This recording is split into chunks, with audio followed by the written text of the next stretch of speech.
Good morning from the orange camel and the blue smurf. Pond yonder! The great hills we're coming! Or we're just going to climb some mountain or hill, whatever. Whatever pond yonder is. I don't know, I just made that one up. It sounded good. It's 8:30. We're setting off for what might be a very short walk. It is relentlessly miserable already. We are heading up to, I think it's England's highest pub or something, the Tan Hill Inn. And if the weather is still not so nice by then, we might just stay there for the rest of the day. Because we haven't really had much of a break since we started. This is day 9. And we're starting to feel it a bit. And apparently the weather is supposed to improve as of Sunday. Possibly in the area we've just left, but you know. But anyway, some more pictures of beautiful Swaledale.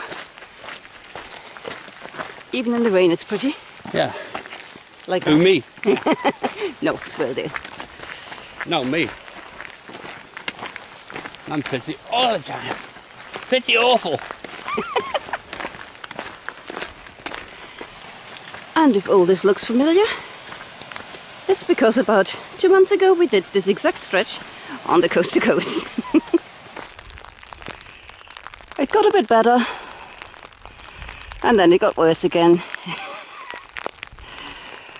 I can see the Tan Hill Inn being our final destination for the day.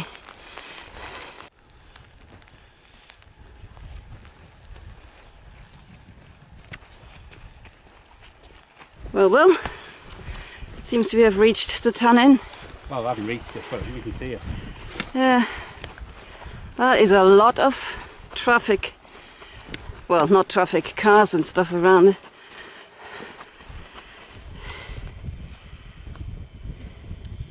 It's like somebody had a party and they didn't invite us.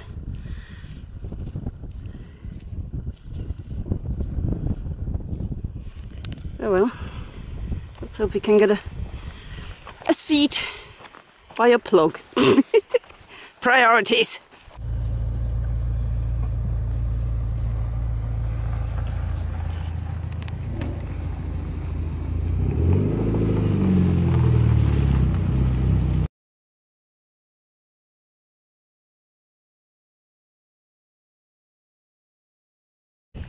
After a mere 5 hours of consuming everything the Tan Hill has to offer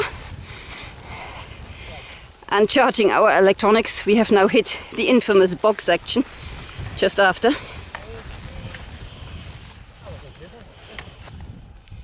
Yeah.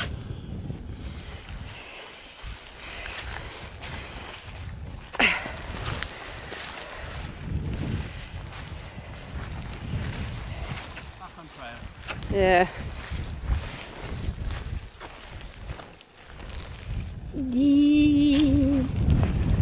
Yeah, I think I stopped playing around with cameras and concentrate on not drowning.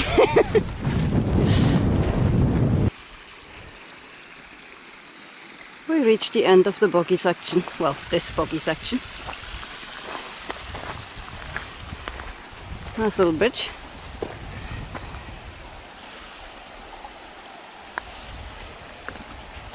And some rather unnecessary scratching because there's actually a post just over there telling us the same thing. Never mind. Right. We called it a day at around 6 o'clock.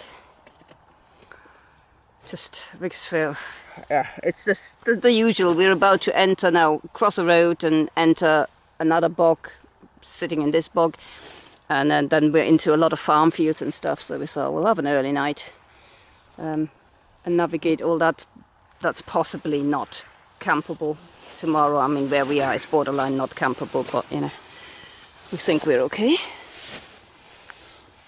Energy Pringles. Ooh, energy Pringles. Yeah. After a lovely meal at the Tan Hill Inn even. We don't need to cook tonight, we just need to eat Pringles and slop.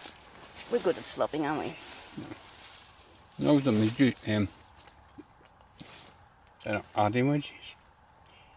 I don't know. No, the flying ants are back in force. Yeah, no, there's The some little midges things. as well. There's some midges as well, yeah. Loads of bugs. Well, we're in the middle of a swamp, what do we expect? I don't know whether you can see them all flying around. Maybe not. Anyway, this is us for the night. This was a nice relaxing day. We were never going to make many miles today. We were seriously contemplating staying at an inn actually and just having a proper rest day, but yeah. We made it a halfway house.